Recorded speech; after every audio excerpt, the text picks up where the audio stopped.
ఈరోజు గోరుచిక్కుడు తాలింపు. గోరుచిక్కుడుకాయలను కడిగి పెట్టుకొని అందులో వాటర్ పోసి అందులోకి ఉప్పు వేసుకొని కొద్దిగా ఉడకబెట్టుకోవాలి. ఇలా ఉడకబెట్టుకున్న తర్వాత స్టవ్ ఆఫ్ చేసుకొని నీటిని వంచేయాలి. నీటిని వంచేసాక చల్లారబెట్టుకోవాలి. వీటిని తాలింపుకు వేయడానికి శనగిత్తనాలు వేయించుకుంటున్నాను. పొడి వేసుకోవాలి. శనగిత్తనాలు వేగిన తర్వాత ఇలా చల్లార్చుకొని పొట్టు తీసుకొని కొంచెం గరగ్గా మిక్సీకి వేసుకోవాలి. చూడండి, ఇలా దోరగా ఉండాలి, కలకలగా.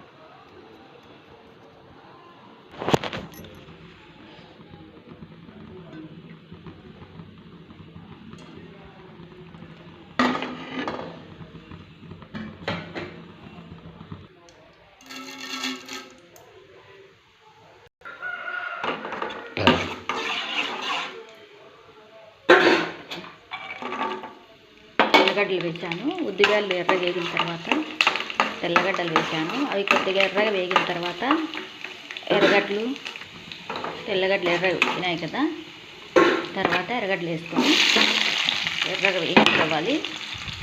కారం కోసం ఒట్టిమిరపకాయలు వేసుకుంటున్నాను. అలాగే సాల్ట్, అలాగే పసుపు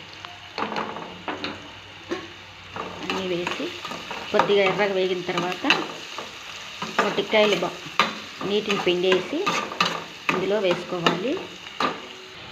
ఎర్రగడ్డలు ఎర్రగా వేగాయి. అలాగే గోరుచిక్కుడుకాయలని ఇలా వాటర్ అంతా పిండేసి ఇలా పెట్టుకోవాలి. ఇప్పుడు అందులో వేసేసుకొని కలుపుకోవాలి.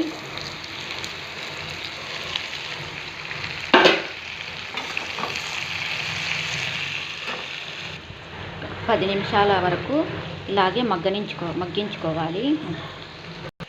ఇలా సన్న మంటలో పెట్టుకొని 10-15 మినిట్స్ ఇలా బాగా వేయించుకున్న తర్వాత శనగిత్తనాలు దోరగా కొట్టుకున్న పొడిని వేయాలి. ఇలా పొడి అంతా బాగా కలిపేసిన తర్వాత 1 నిమిషం పాటు కలుపుకునేసి దింపుకోవాలి. అంతే, గోరుచిక్కుడు ఫ్రై రెడీ.